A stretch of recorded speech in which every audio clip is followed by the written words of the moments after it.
Have you ever wondered what the top line of a business really means? Let's break down gross sales. Gross sales is the total amount of money a business brings in from customers before any costs are taken out. It is simply the price of every item sold multiplied by the total quantity, representing the raw incoming cash flow. This figure captures all activity, including every sale made through credit, cash, or digital payment methods. It is important to distinguish gross sales from net sales, which accounts for things like customer returns and discounts. This chart shows how gross sales acts as the starting point, leading down to net sales after adjustments are made. Remember that while gross sales shows total volume, it does not tell you if the business is actually profitable.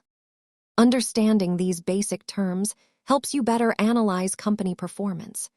Thanks for watching and stay curious about your finances.